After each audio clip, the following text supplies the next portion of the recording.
Would you please stand as you are able?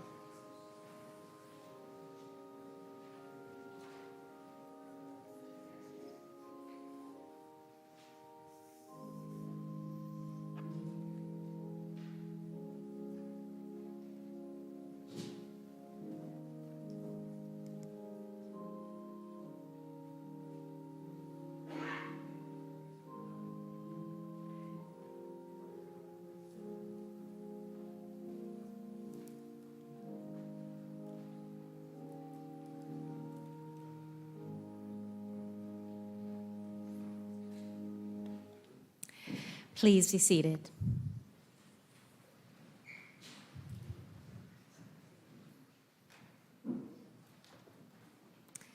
Good afternoon, everyone.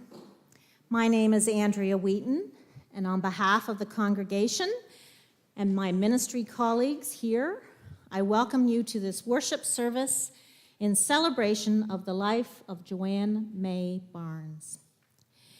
This is a place where Joanne became a member in March 1986.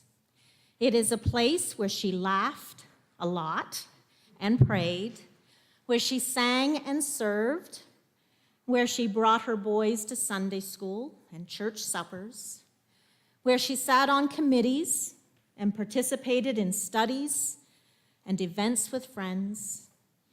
It is a place where she was loved and where she cared for others, letting them know that they were loved.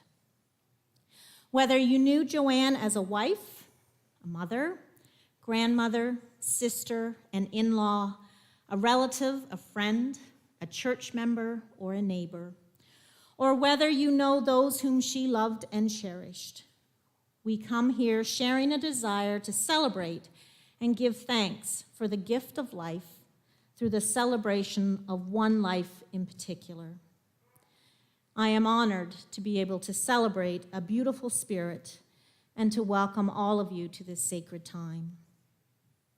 Whatever our beliefs or our doubts may be about the presence of God, this is a place and time where we acknowledge Joanne's faith. So may it be a time when our own or the strength of another's faith can help us to feel a peace that will assure us that we are not alone. May it be a time when through the light of the candles on our Advent wreath, that although death is part of life, we are reminded that it's not the end. It is not the end of hope, peace, joy, or love. So we gather in the protective shelter of God's loving presence. As we gather, let us do so in prayer. Let us pray. Loving God, creator and giver of life, source of love and joy, you are more ready to receive the words of our hearts and minds than we are to pray them. And yet, as we gather today, we offer thanks for your presence, for you know our needs before we ask, and before we know what we need in this time. You are aware of all that we are feeling. Perhaps we are tired from all the decisions and lack of sleep. Perhaps we come here troubled because we do not understand or want to be part of moments such as these. Perhaps we are worried for those we love who are feeling this loss most deeply. Perhaps we come filled with sorrow because of another loss in our lives. Perhaps we are feeling a sense of peace and comfort because we know that this is part of life. We know that we have hope and there is more. Whatever it is we are feeling, we give thanks that you are with us. As we celebrate the life of your beloved child, Joanne, we acknowledge, and as we acknowledge how much she has already been missed and will continue to be missed, strengthen our hearts and draw us closer to one another. And as we hear words of eternal life, fill us with hope.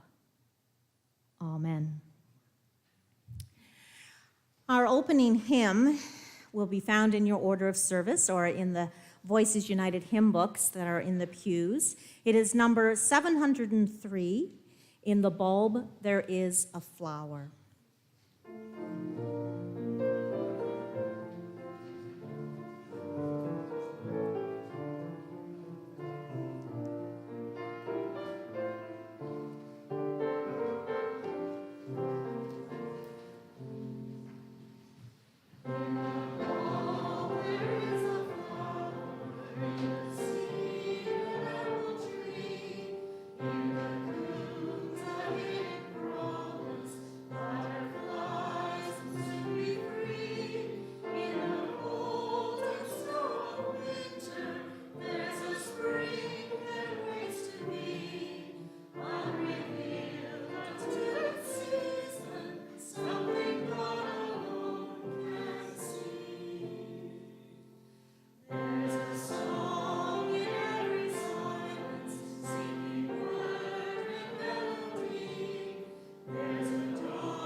Please be seated.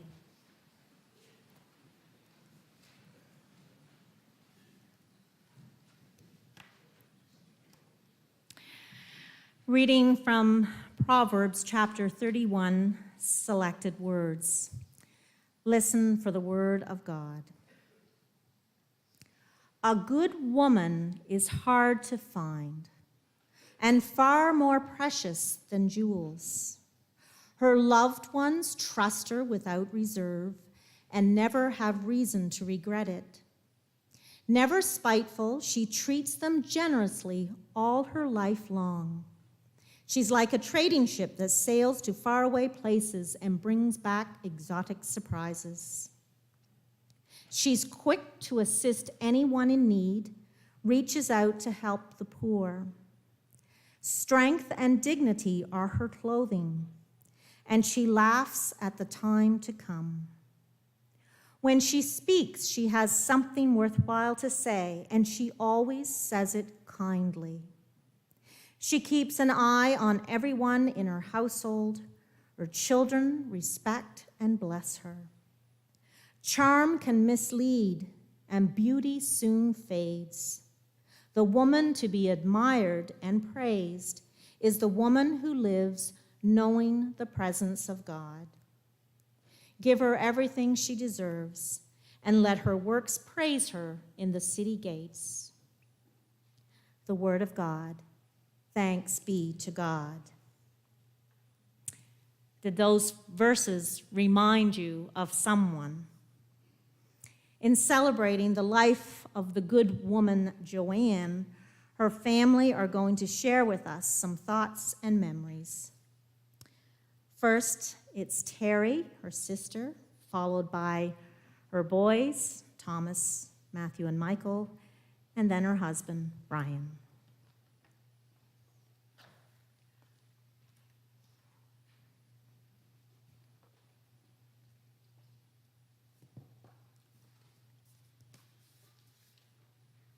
I have been asked to speak about Joanne's early years. Because we were so close in age, only 21 months apart, I have very little recollection of her as a baby. But from old pictures I've seen, she was cute and chubby-cheeked. Joanne was only about 2 when we moved from our home in Oak Ridges to a farm in Pine Orchard, a small community just east of Newmarket. We lived here with our parents, grandparents, and for a while, our Aunt Lillian, Mom's youngest sister, was with us too. A year later, our brother Ken was born. As there were no close neighbors with children our age, Joanne and I were each other's best playmates. We'd amuse ourselves for hours playing with paper doll cutouts, hanging out in the barn, checking out the cows and pigs and feeding the chickens. There were trees to climb and a pond where we learned to skate in the winter. They were very good times. After I started school, we even began playing school. As a result, when Joanne began school in 1955, she could already read and knew enough of the basics that they put her into grade 2. We attended a small church in Pine Orchard every Sunday, and I can recall Joanne and I getting up to recite the Christmas story from the Bible. Joanne couldn't have been more than 5 or 6 at the time. We always looked forward to Christmas Eve when we got together with all our cousins. Mom and her sisters would take turns hosting this Christmas Eve celebration, keeping up a Danish tradition. After our grandfather was tragically killed in a farm accident in 1955, the farm was sold, and we moved to Aurora the following May. This meant we had to finish our school year in a large new school. I can remember being almost sick worrying about this, but Joanne seemed totally unfazed. In Aurora, there were many neighborhood children to play with, as well as new schoolmates, and Joanne soon developed a lot of new friendships. She was always busy going to church activities, explorers, CGIT, and singing in the junior church choir. When Mom surprised us one day and said she'd bought a piano, there were piano lessons, and of course, practicing. Joanne stuck to these a lot longer than I did, and became a much more accomplished pianist. But Joanne also enjoyed many outdoor activities. Once the town pool was built up our street, Mom bought season's passes. Joanne, Ken, and I would spend hours there almost every day. She took tennis lessons and competed in track and field events at school. One winter, we all got skis for Christmas. Mom and Dad would take us out for a day of skiing at one of the local ski resorts. Joanne developed a love of skiing that she pursued as long as she was able to. But what Joanne really excelled at was academics, always finishing either first or second in her class. She was definitely a hard worker, up late most nights doing her homework or studying.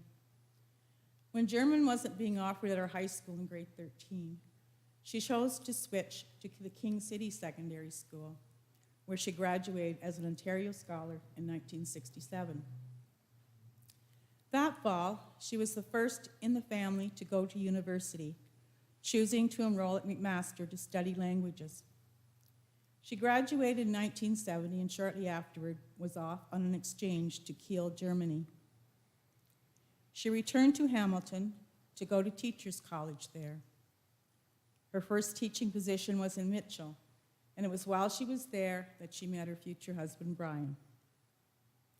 Over the years, Joanne and I always remained close. Although she was a very determined, goal-oriented individual, she was also so very generous and caring. I couldn't have asked for a better sister. Jo, you are thought of often, and I will continue to miss you, and now Ken too.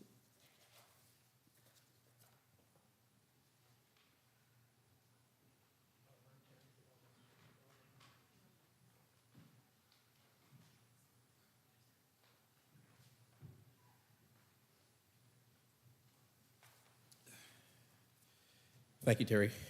For those who don't know me, I'm Tom. I'm the eldest son from Joanne. Thank you for all being here today. Although Joanne passed away 2 years ago, I'm glad that we were all finally able to have this event and that you're all able to make it.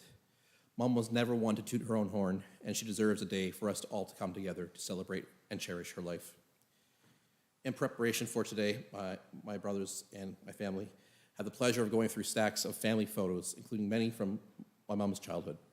Going through a lifetime of pictures, I noticed one thing was consistent throughout these photos. My mom always had the biggest smile of everybody in that room. Her laugh was easily recognizable, and was very genuine laugh. If a joke might make someone smirk or give a little chuckle, the same joke will result in my mom giving the loudest belly laugh, and often have her hitting her own thigh in emphasis.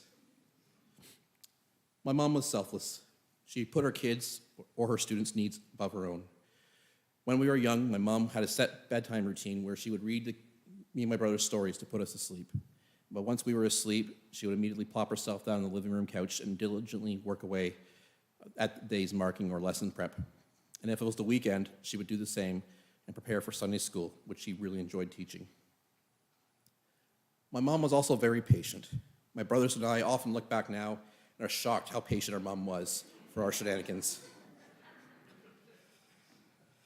Although she may become frustrated with our behavior, she rarely raised her voice at us. On the handful of times where that did happen, us brothers knew we really messed up, and it was usually Matt. And on those occasions where she did raise her voice, we knew that we needed to correct our behavior right away.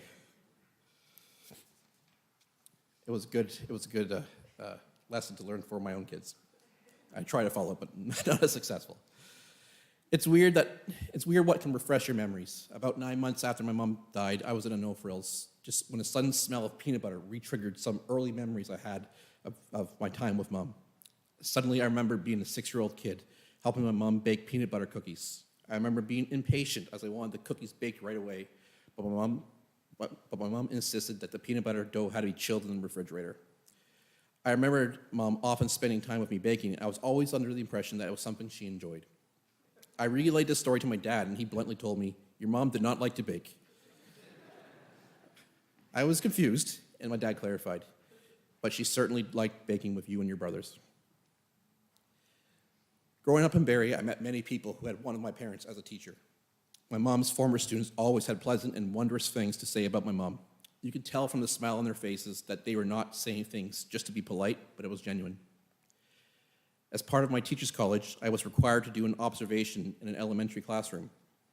Luckily, my mom was teaching a part-time LTO at the time and was able to observe her teach a grade 7 French class. Now, grade 7 students generally do not want to be taught French.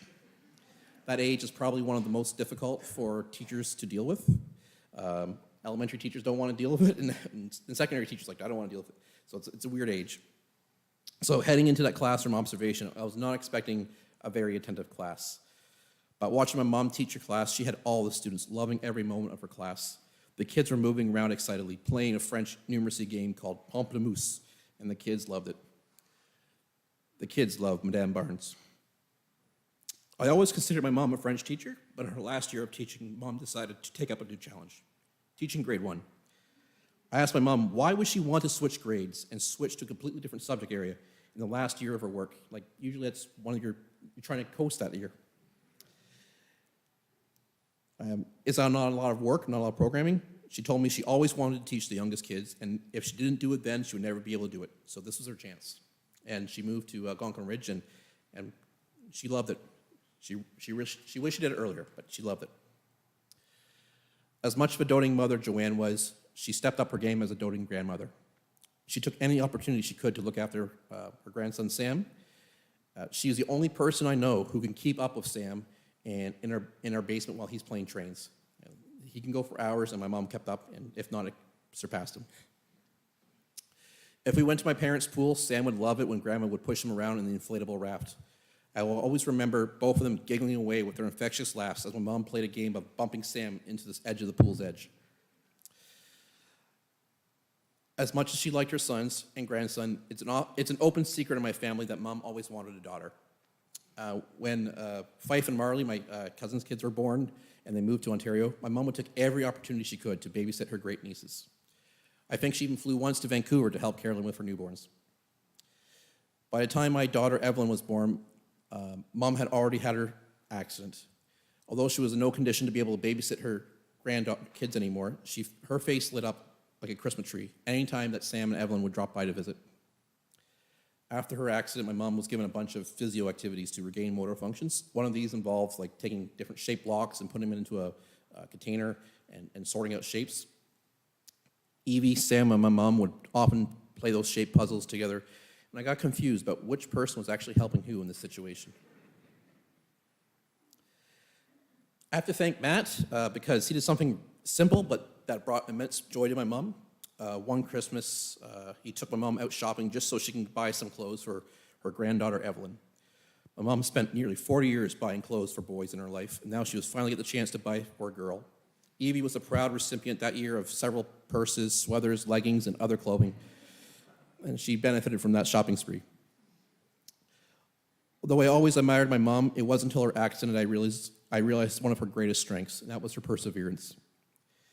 As you are aware, my mom's disease and accident severely limited her motor abilities. After her accident, she needed to relearn to walk and needed to relearn to talk. Mom made great progress while at Toronto rehab. Her therapist indicated it was due to her mom's incessant drive to improve. If they asked her to do 5 to 10 reps of a certain exercise, Mom would do 10 and often request more. By the time we visited her at Easter, Mom had regained the ability to walk with the assistance of a walker. One of her tasks was to do a lap of the unit, and my son Sam challenged her to a race. My mom eagerly accepted. Sam won the race quite easily and took a couple times to lap my grandma, but my mom thought this was the greatest thing ever, and she kept pushing herself every time Sam ran by. Despite living with this awful disease for 4 years, I never once heard my mom complain about it. She always wanted to make the best of her situation, and she always, through her physio, was always trying to improve. In my mom's last month, I got to spend a considerable amount of time in the hospital with her. One of the things I enjoyed doing was finding old newspaper articles from her time growing up in Aurora. It gave me a glimpse to her early life and it reminded me that my mom was not just a mom. She was not just a teacher. My mom was a singer. She was a learner. She was a track athlete. She was a curler. She was a traveler. I will always know Joanne as my mom. You may have known her as an aunt, a colleague, a friend, a teacher, or a church elder. Whatever role my mom played in your life, I want to thank you for playing an important role in her life too. Thank you very much.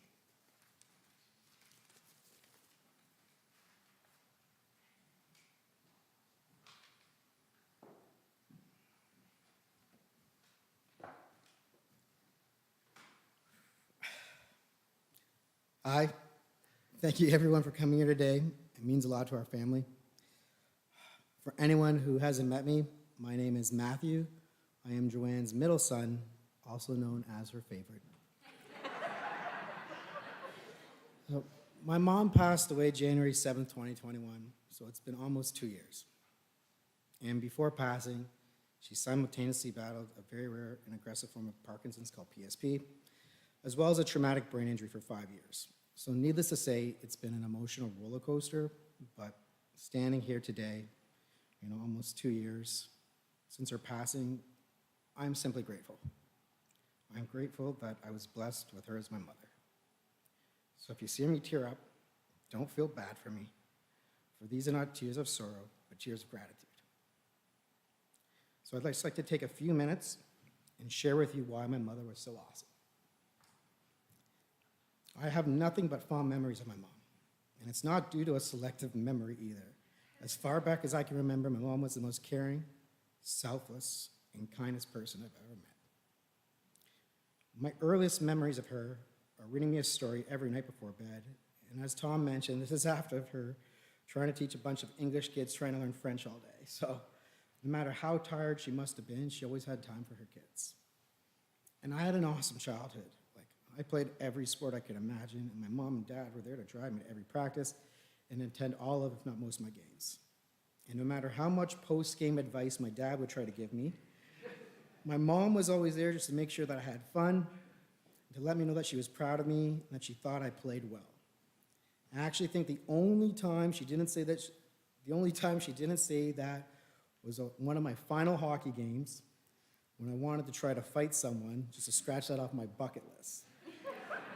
So I wasn't always this tall and big, so needless to say, it didn't go as planned, and it just wasn't the same without my mom's post-game approval. Having a pool growing up was a great way to make friends, and that combined with my love of hosting meant that I had friends over all the time. My mom was always happy to host, and would always make all my friends feel welcome with snacks and good old fruité. I know probably a bunch of you had that. Yeah, love that stuff. And as much as my dad tried to scare off my friends, my mom kept winning them back.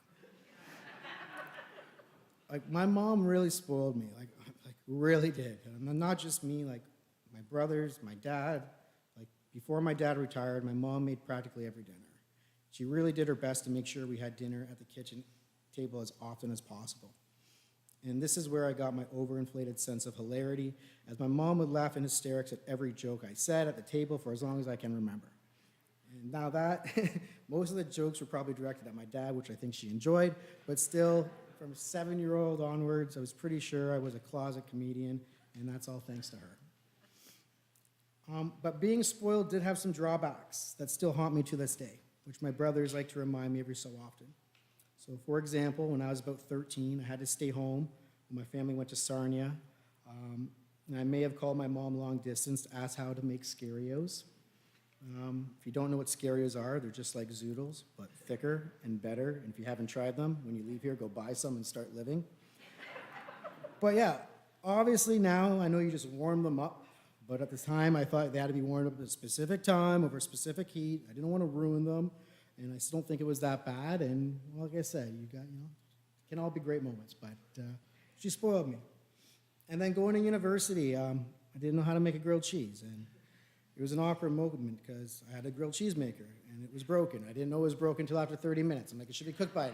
And then people are like, what are you doing? And I had to explain my mom did everything for me. All right, so I had friends teach me how to do laundry, all of that. So after grilled cheesegate, I started to make a lot of new friends at university. And as a closet comedian, thanks to my mom, I would share some elaborate tales of my family, and specifically my parents. But I quickly noticed that these tales just didn't have the same impact if you didn't know details about my mom and dad. So I needed to think of a super quick analogy that everyone could grasp and understand. And then it hit me. I just had to explain to anyone who didn't already know my parents that to understand my parents, you just had to imagine what it would be like if Mother Teresa married Frank Costanza. An analogy that I realized only became more and more true each and passing year and is incredibly accurate. So around the same time I graduated university, my mom retired. I'm still pretty sure that the day my mom said she liked golf was the happiest day of my dad's life. Surpassing their wedding, probably the birth of our 3 sons. It was a great day.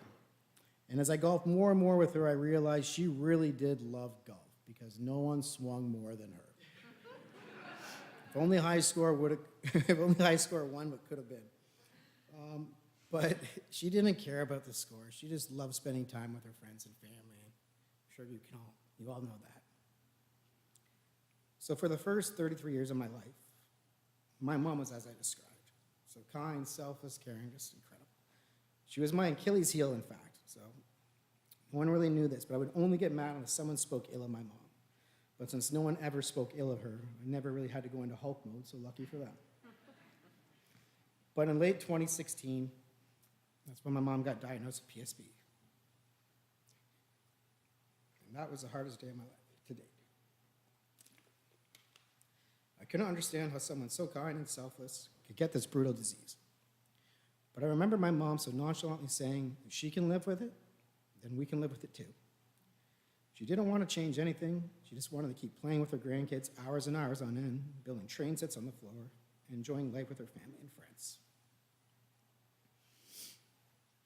And then later that year, on Tuesday, December 13th, my mom fell from our stairs and suffered a traumatic brain injury. I don't wish this on anyone, but this experience showed me a whole new side of my mom that I never knew existed.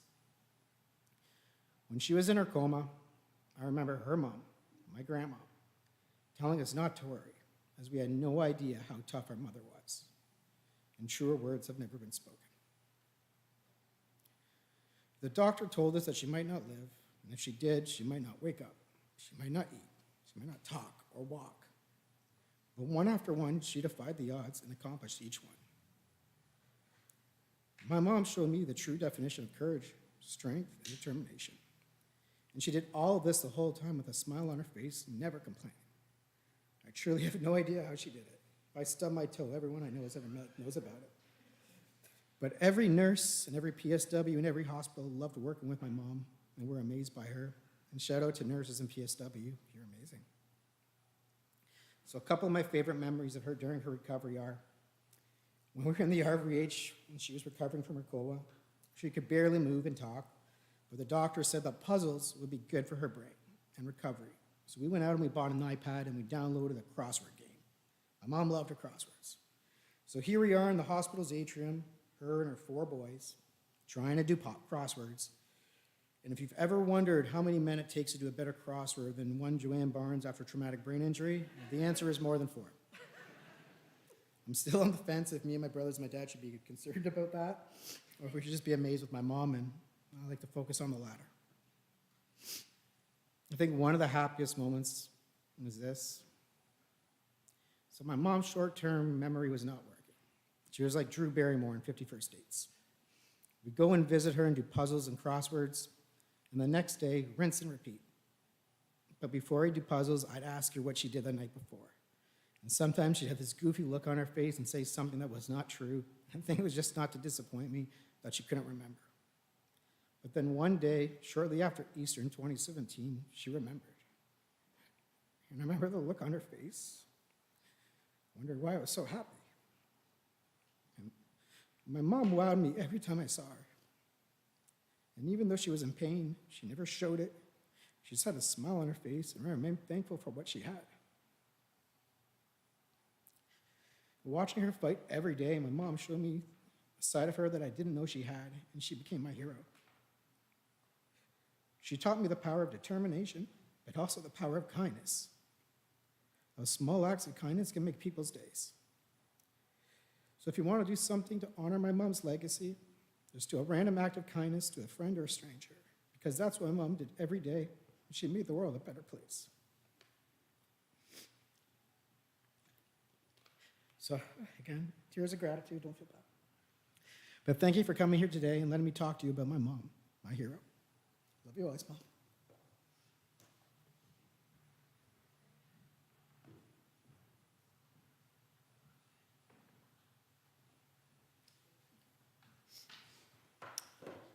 Hi, I'm Mike. I'm the youngest. I'm going to keep this short and sweet, just like my mom and Matt. We're all here because we knew and in different ways loved my mom. Those two things really went together. To know my mom, to have met her and spent even a little time with her was to come to love her. It's pretty uncontroversial to say that she had a positive, warm, welcoming, calming energy, and that she carried that with her everywhere and always. And it's clear that these virtues were really at my mom's core. They weren't situational responses, we might say in my line of work, the sort where a calm environment produces a calm disposition, like you may experience on holiday. Instead, they were stable character traits, part of her deep self. They were evident throughout decades of teaching and in our chaotic home of 3 sons, plus my dad. It held steady as her health faltered in her final years, as you've been hearing. I'm sure you recognize that kindness and good-natured spirit in some of the many photos we've put on display here today and that I had the joy of going through. And if you look over those photos, you'll notice lots of great ones of me and my mom. They were in my cute phase, which is an added bonus. And you can really see her love coming through. Childhood memories are always a bit fuzzy, but I do remember spending a lot of time by my mom's side and just feeling, well, really loved. And that's something that I recognize now from the other side, as I have a new baby daughter, whom I love with my whole heart, in the same way that I know that my mom loved me with her whole heart, and one assumes my brothers as well. Mom, you would have loved your newest granddaughter, and I'm sure that little baby Silver would have loved you right back. You would have been down there on the floor playing with her against Silly, just like you were so often with Sam. But I want to emphasize that Silver, baby here, will nevertheless experience your influence throughout her whole life. Much of what I hope to teach her comes straight from you. To be kind, to be patient, to be thoughtful, that it's nice to be nice, and that being silly and having a good laugh is always a good idea. And really, so much more that's hard to capture in words, but can be felt and was felt and is undeniable to all of us who spent any time with my mom. Mom, I miss you so much, but I will continue to think of you often because you'll be on my mind whenever I am getting silly and playing with Silver on the floor or wherever, and also when I'm getting serious and helping her learn to be the kind of person that I hope that she becomes, the kind of person that you were. So thank you very much. As we've all said, we loved our mom, and it's just a joy to share that with you today. Thank you.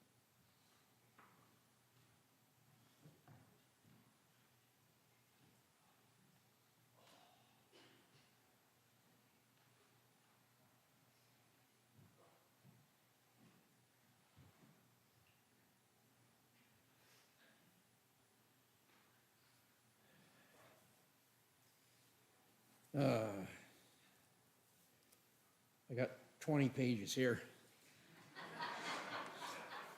I could have made it longer. But Andrea said you got to cut it off at 22 minutes. I don't know why she came up with the number 22. That could be a little bit lying. I don't know.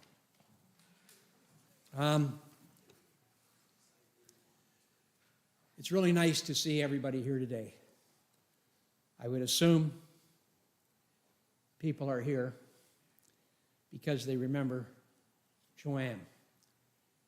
Whether they remember Joanne from the classroom, from her work at the church, from her being a good neighbor, or just, I forget what I was going to say, or being on the golf course. I asked Joanne what was the favorite part of golf. She did tell me one time that the favorite part of golf was walking up the ninth fairway. And I said, why is the ninth fairway your favorite? She says, I'm trying to decide whether it's a beer night or a wine night. Anyhow, I think the ladies from golf will appreciate that. Joanne didn't even like to keep score, but they had to keep score, but she didn't like it.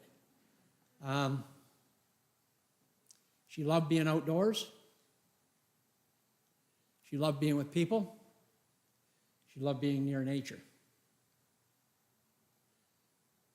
And luckily, we were able to travel a lot from 2002 to 2016, which took those activities in. I can remember golfing with Joanne at Hilton Head one time. And Joanne completely gapped out. She probably walked within about 4 feet of a gator. The gator's eyes opened. I was sort of wondering, what the hell do I do? But anyhow, she just walked, and after Joanne hit the ball, I said, did you know there's a gator there? She said, so? Just nonchalant. You also might be here because you want to support the 3 boys and myself.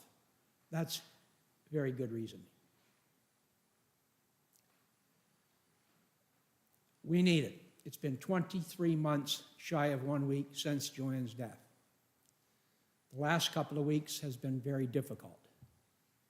I had to relive the impending death of my wife,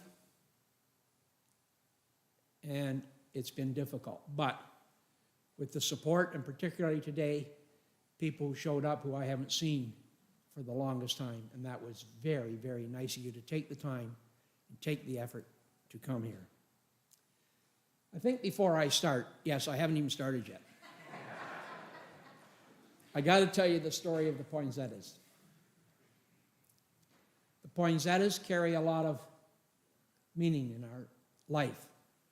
There are a couple people here who were at the Aurora United Church when we got married on December 18th, 1976. I see Gord Higgins here. I see Bob and Eileen Crossan here. And I'm not sure if there's anybody else who was here from that date of our wedding. Who? Oh, Terry, yeah, you stood up. Terry, you stood up with your sister. How can I forget that? But I just did. I didn't have to buy any flowers on that day because the church was filled with poinsettias. Absolutely filled. Every place you looked, it was red. It was a beautiful day outside, about an inch of fresh fallen snow. It was a nice warm day. Well, a warm day for December. It was probably -1. No wind, lots of sunshine. Inside the church, red with the poinsettias. I can remember being at the altar, and as Joanne came down the aisle, she was absolutely beautiful and stunning. She was wearing the dress that her Aunt Lil had made for her. It was an incredible experience for me that day. And that was just the start of our life as a married couple together. It was a wonderful life. You could probably go through the dictionary and look at several adjectives, positive adjectives, to describe a particular person. Joanne would probably be thought of with every one of those adjectives. You can't sum up Joanne in 3 or 4 adjectives. It's numerous adjectives. I'm not going to tell them all. Joanne would be very proud the fact that I brought the poinsettias here today. She would be very proud, very meaningful.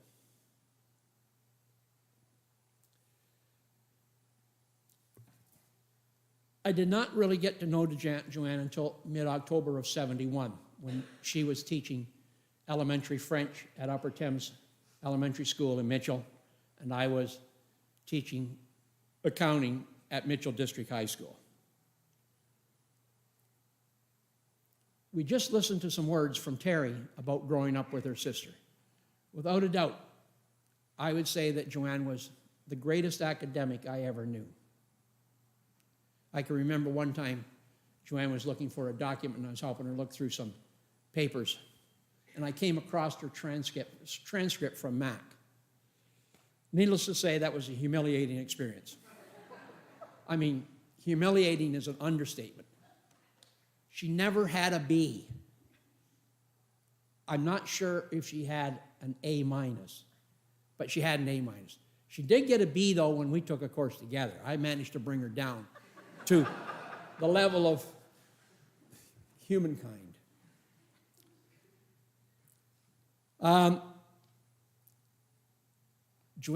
Mitchell was 2,500 people.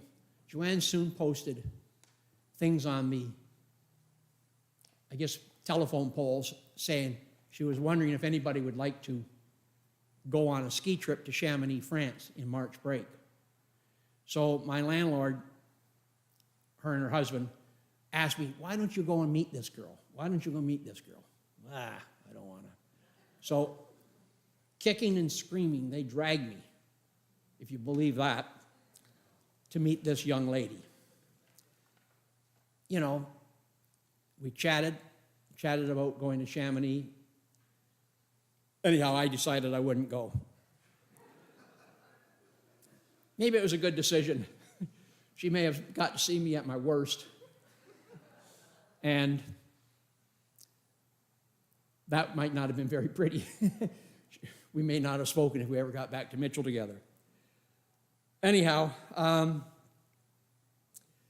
when Joanne finished high school, she went to McMaster and studied languages. She was in the honors program, and like I said, did very well. She decided that she would like to go into linguistics, and I think it was going to be taught at Syracuse. This is what I remember anyhow.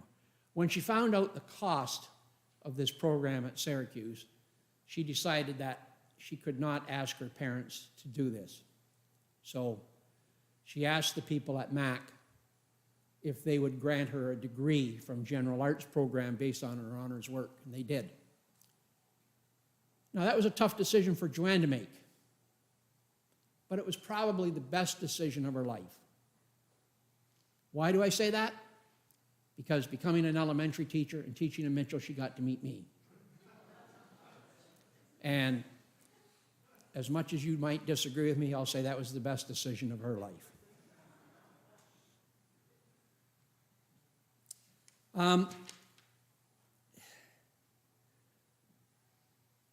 I have gone off my script a little bit and gone on, but I'll try and catch up here.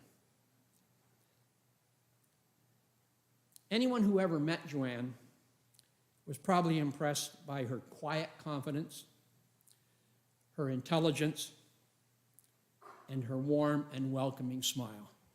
My God, did that lady have such a beautiful smile. And that smile was for everyone. It didn't matter if it was a student who had been misbehaving. It didn't matter if it was a stranger. She just had a smile that was infectious and everybody just loved. Yes, there it is. We moved from Mitchell to Barrie in 1974, and Joanne got a teaching position in Aurelia. I started teaching at Barrie ECU. In June of '76, after 2 years in Aurelia, Joanne decided to move down to Barrie. I had purchased a house, and I think she wanted free accommodations. I still live in that house. For your purists here, you can take comfort in knowing that there was an upstairs apartment. Joanne occupied the upstairs apartment. I occupied the house. The boys are here, I have to say that. Like I said earlier, on December 18th, '76, we met at the altar, and following that, our life was mostly wonderful. This is something I'm going to say, and I bet you a lot of you people will say, that's impossible. I do not ever remember having an argument with my wife. Never. I think there are two possible reasons for that. Is one, I always went to bed early. So if Joanne didn't want to sleep on the couch, she came to bed to me. Smart move, guys. Go to bed first.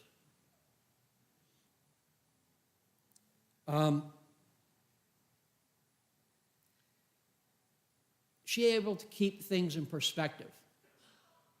Always. As the children have alluded to, I sometimes might be irrational. That's probably an understatement to them. But I didn't get mad at Joanne often, but I did not like the phrase,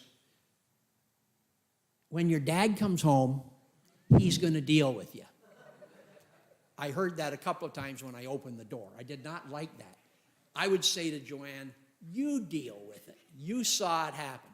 Well, she just waited. She just was stupid. She just wouldn't do anything. So I had to do something. Probably after I decided to come up with some sort of what I thought was a fitting punishment, this is probably the one time not the one time, the 3 or 4 times, but all were in the same, that I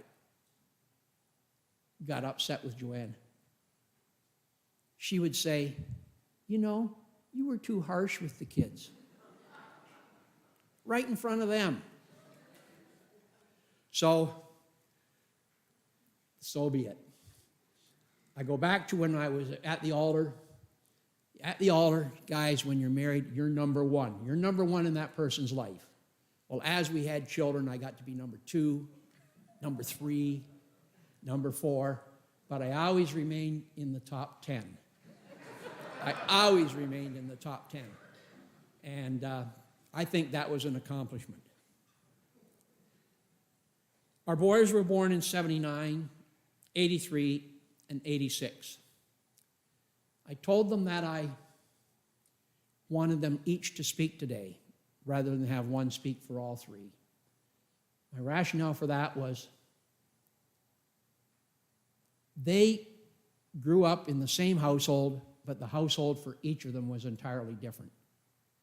I came home from school and I'd ask Joanne, what was Tom doing? And Tom had watched what he called Sunny Days. Well, Sunny Days is Sesame Street. So Tom would tell me, because he was just learning to talk, the letter of the day or the number of the day or whatever. And he was... When Michael grew up, he never heard of Sesame Street. What was the TV on? Tom and Matthew insisted we were watching WWE. So an entirely different household from Matthew, or from Thomas to Michael. I wasn't a fan of WWE, particularly the day when Matthew climbed up on the back of the couch and decided to do a knee drop on his brother. Luckily, Matthew is still alive. Oh my God. I didn't completely lose it, but it came pretty close. Anyhow, I'm not admitting to anything. That's what happened. Late in the 1990s, actually it was just before Y2K, Joanne said, what was the best decade we had? That was an interesting thing to think about because we'd gone through. Anyhow, very shortly after that question, Joanne and I both agreed. It was the 70s. We met in the 70s. We started our career in the 70s. We got married in the 70s. We bought a house in the 70s. And we had our first child in the 70s.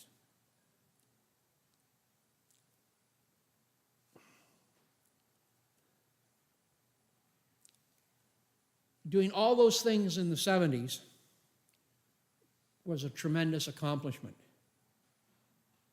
And people today would dream of those things. And they are still the dreams of many young people. I'm not saying after the 70s expired, our life wasn't any. It was exciting to go through and be with Joanne. I realize now that I might go beyond the 22 minutes. I'll try and keep it. Is anybody keeping score? It would be my kids. I now want to talk about some different events that happened when Joanne was, we'll say, in failing health. I don't want to emphasize how she was failing. In each of these stories, there's another story, and that is to try and point out the character that was Joanne. We decided to have a 68th birthday party for Joanne. That's an unusual number, but we decided to have it. That's when Joanne got out of the hospital and was recovering. Joanne didn't want a birthday party, so I said, it's your welcome home party from the hospital. So we had this party at Wicky's. One of my sister-in-law's friends who went bowling with him heard about the party and said, I'm going to show up because Joanne taught me French at King Edward, right next door. Joanne taught me French. I'm going to show up and surprise Joanne. So Joanne is sitting there, the cake comes out. This young lady, who was Joanne last saw her in grade 8 at King Edward, comes up and says hi to Joanne. Remember, Joanne had a brain injury. Joanne looks at her and says, Sandy Brown, how you doing? Years later, Sandy Brown, how you doing? Sandy Brown was the one who was stunned. Joanne always loved to see her former students, and particularly if they were, Sandy Brown was not the best student by any means, and she would admit that, but she was taken back by Joanne.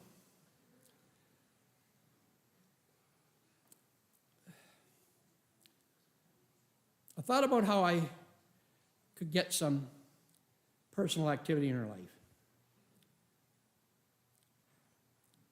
After her session,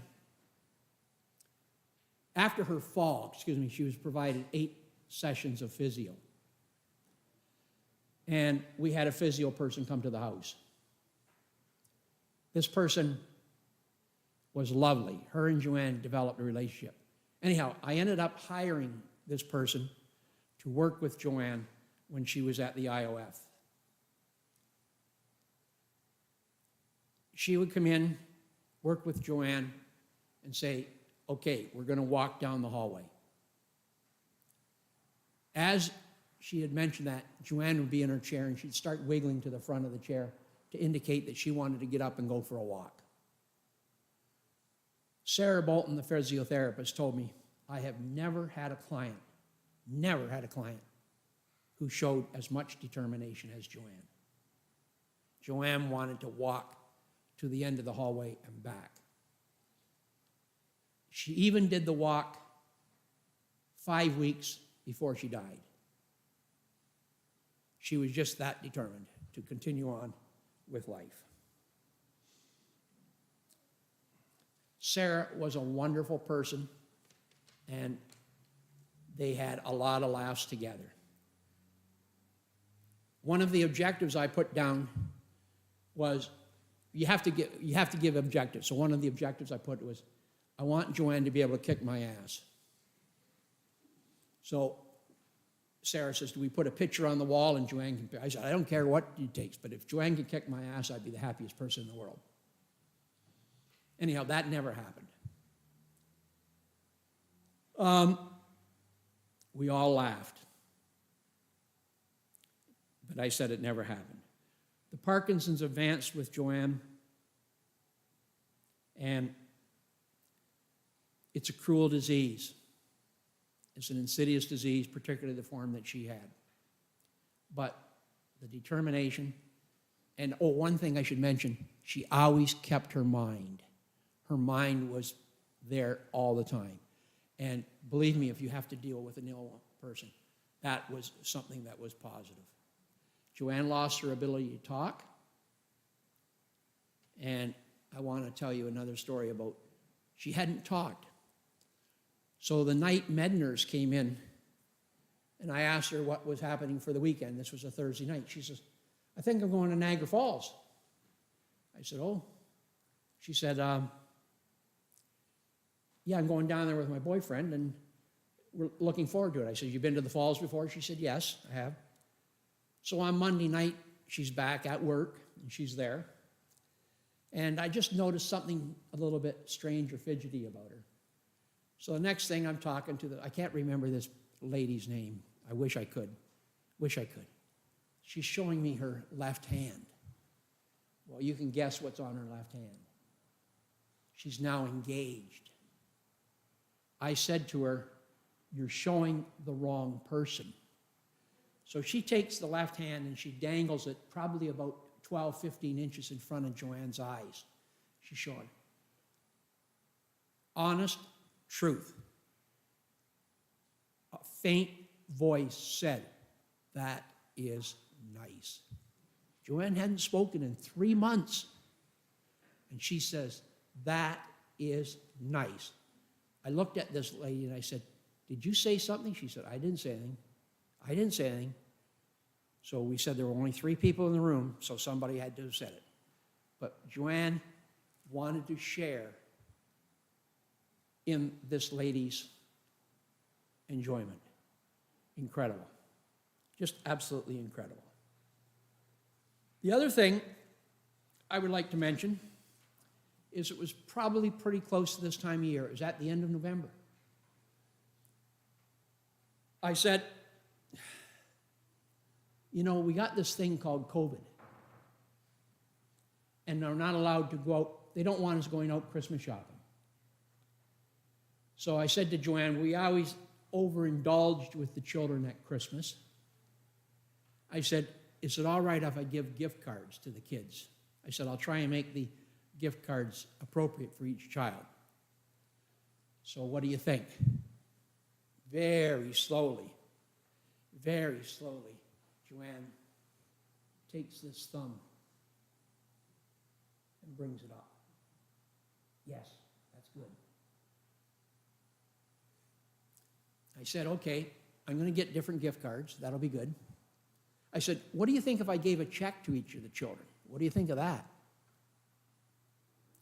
Thumb comes up. I said, should I make it $1,000? Thumb comes up.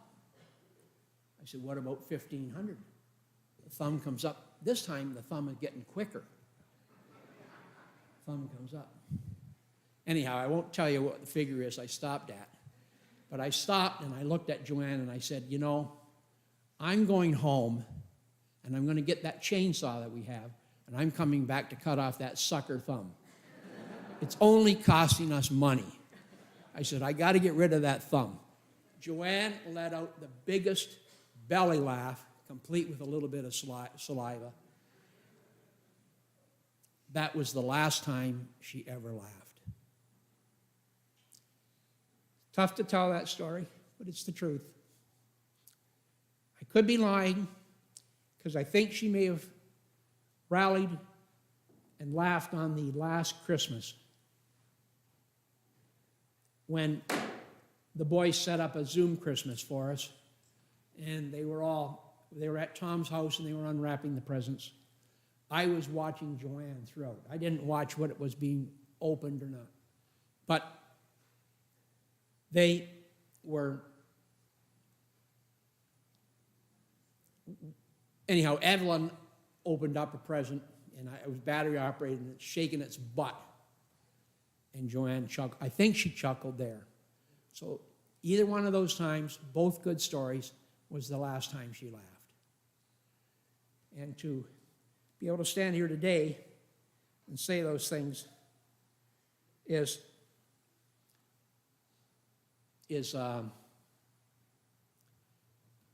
very comforting. When COVID struck at the IOF, we had to visit through a plastic shield.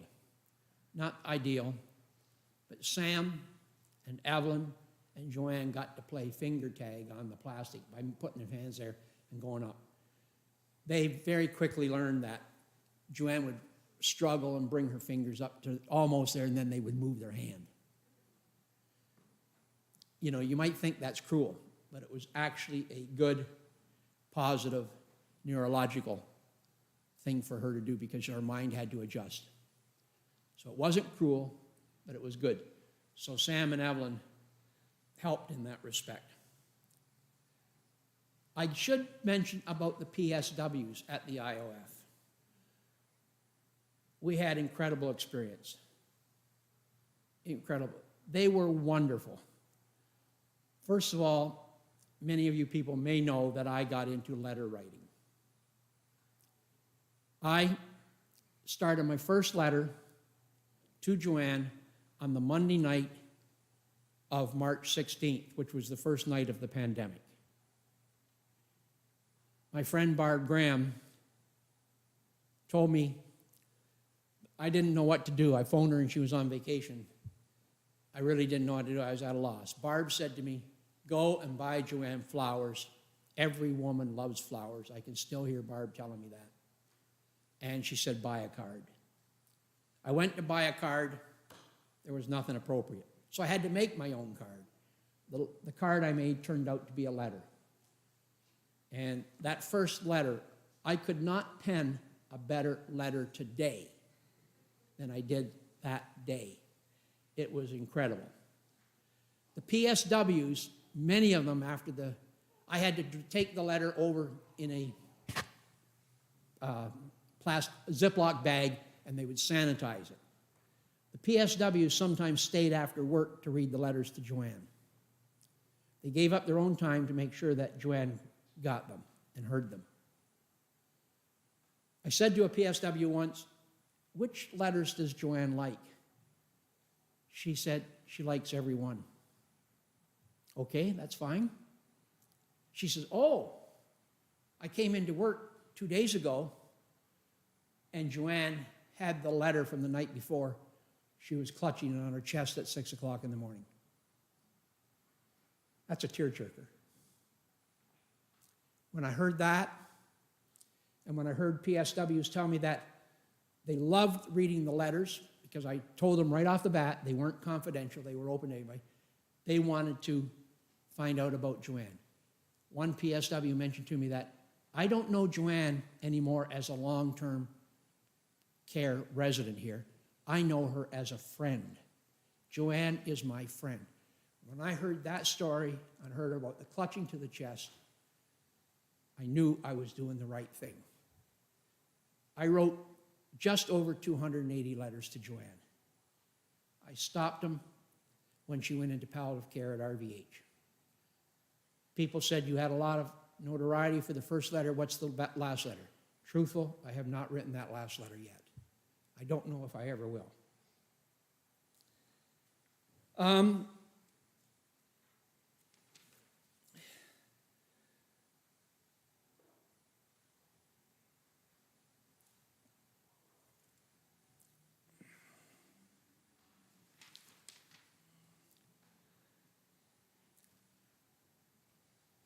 Joanne maintained her humor, her considerate nature, her thoughtfulness, and her unwavering faith right to the very end. I don't know how she did it, but she was strong to her faith.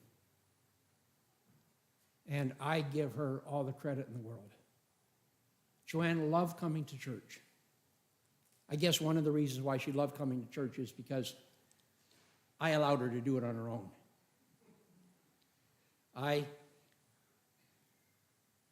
didn't see the same reasons for coming. Joanne loved it, and I'm glad for her.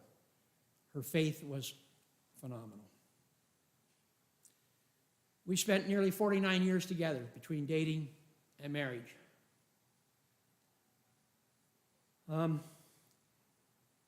I don't know what to say.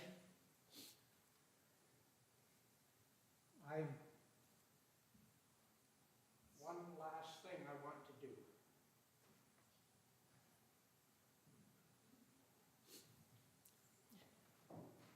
Joanne, I love you. I still love you. I miss you, and you're missed by me. And to quote you, Joanne always signed my Christmas cards, not my Christmas cards, my Christmas gift and my birthday gifts with love always, de tout mon cœur.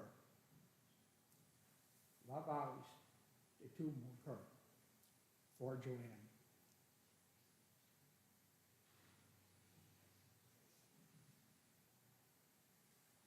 I omitted one thing, and it's a must, I have to tell you. December 18th is our anniversary. When Joanne was in the coma, I sent out an email asking people to celebrate our anniversary by having a glass of wine. On December 19th, I started getting the replies, what people had done to toast our marriage. I can remember sitting in the hospital, reading them, tears in my eyes. It was phenomenal. This young lady here gave me one of my favorites. She said, I not only toasted you guys once, I toasted you 2 or 3 times. Thanks, Andrea. That date is December 18th. Keep that going. I would be appreciative. Love always, do tout mon cœur.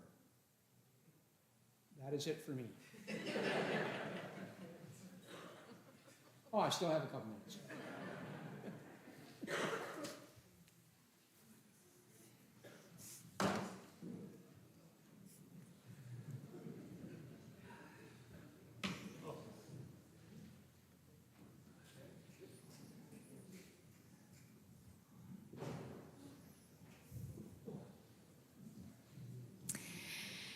You have all done one of the most difficult things that we are asked to do in life,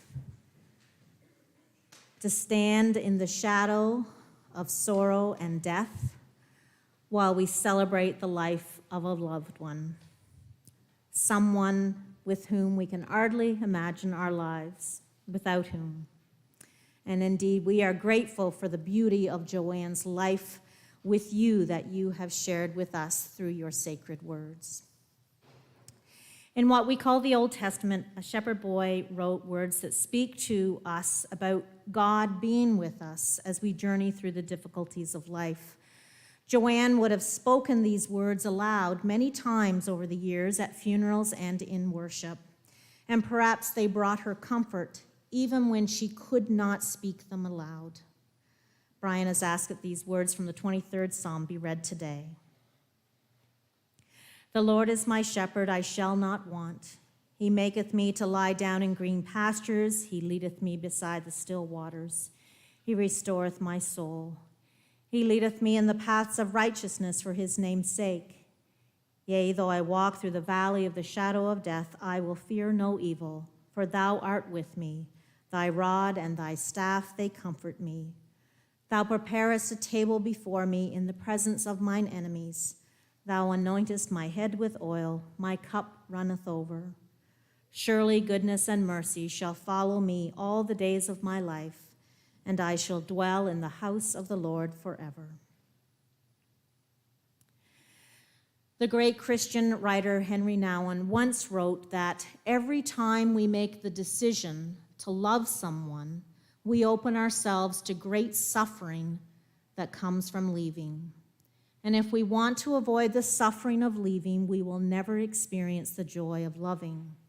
And love is stronger than fear, life stronger than death, hope stronger than despair.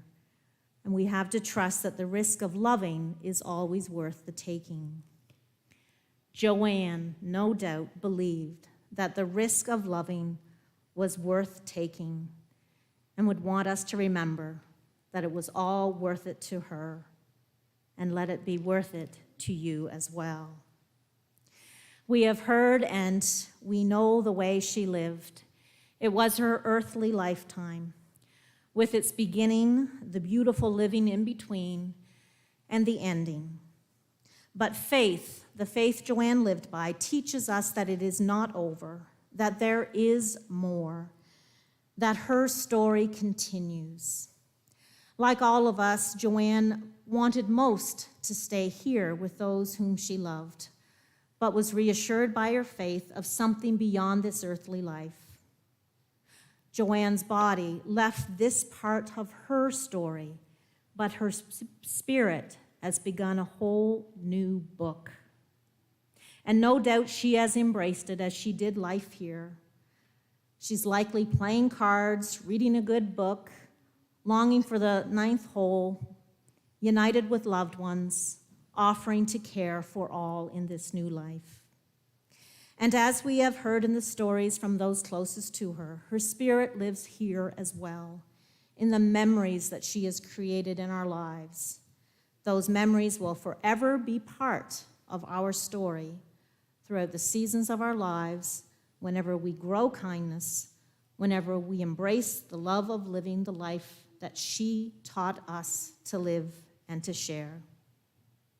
For many days now, for many days to come, we will miss her. And for days to come, we will continue to give thanks for and celebrate her life. As we do so, we will give thanks that she has been embraced by the God that she loved, who loved her all the days of her life, and will do so forever. Let us pray. Gracious and loving God, we thank you for all the blessings of life, for those who share our lives, for families and loved ones, for caregivers and companions, for friends and neighbors. Especially today, we thank you for Joanne. We praise you for the gift of her life, for all that was generous and kind in her, for the love she gave and received, for the grace that enabled her to serve others throughout her life, and for all that lives on through those who knew and loved her. We thank you that for Joanne, death is long past, pain is ended, and she has entered into the joy of your presence.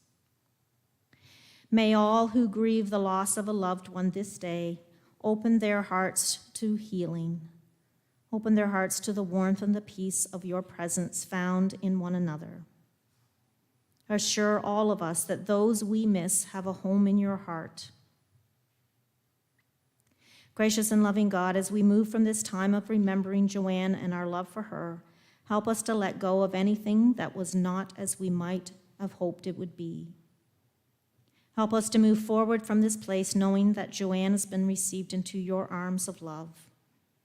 Strengthened by this assurance, may we return to the experience of life that awaits us in the world, resolved to be more faithful to you and more helpful to one another in the way of Joanne.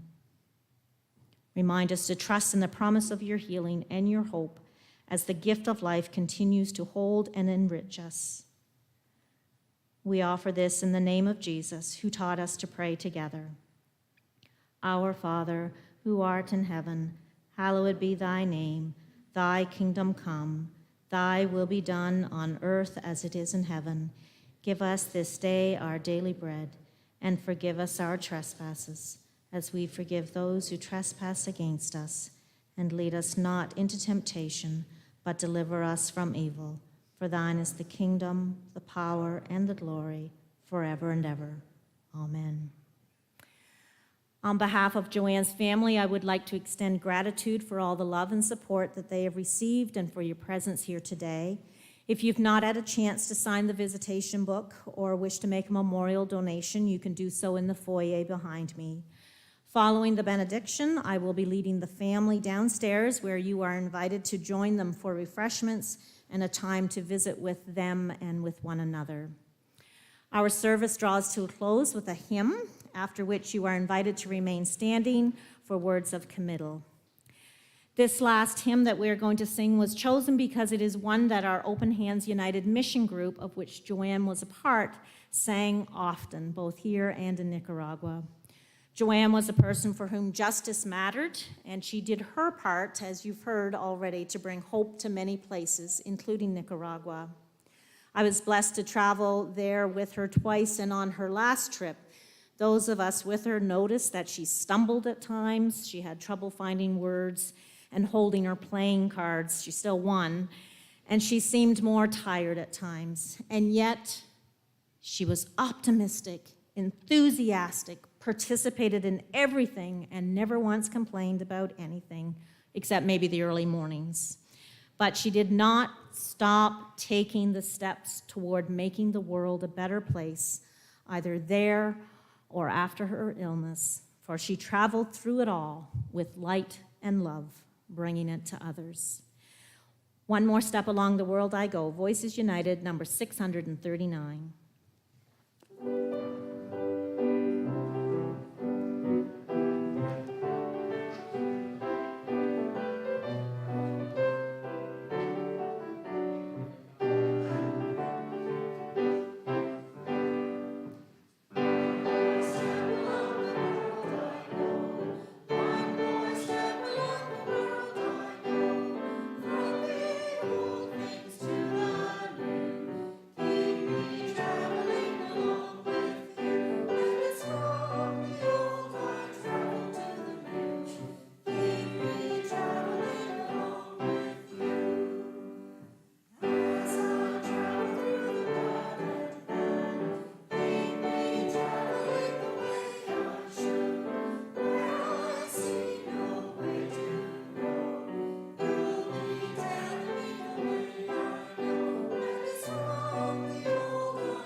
We have heard and we know the way Joanne lived. It was her earthly lifetime.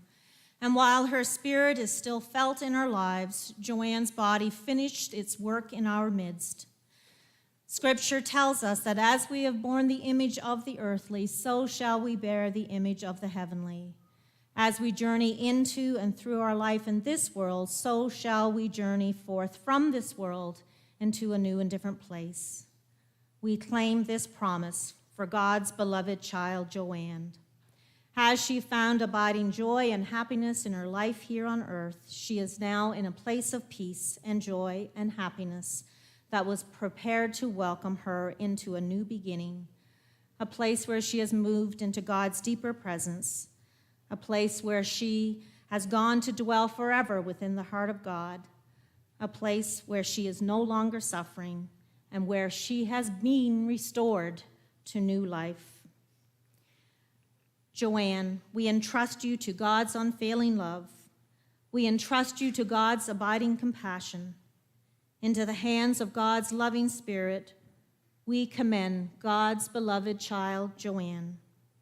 We commit her earthly remains to their final resting place, celebrating our belief that Joanne is now at peace, experiencing in joyful spirit the beauty of life beyond this life. And now, as we leave this sacred place, may the road rise to meet you. May the wind be always at your back. May the sun shine warm upon your face. May the rains fall soft upon your fields. And until we meet again, may you remember that we are held always in the hollow of God's hands. Amen.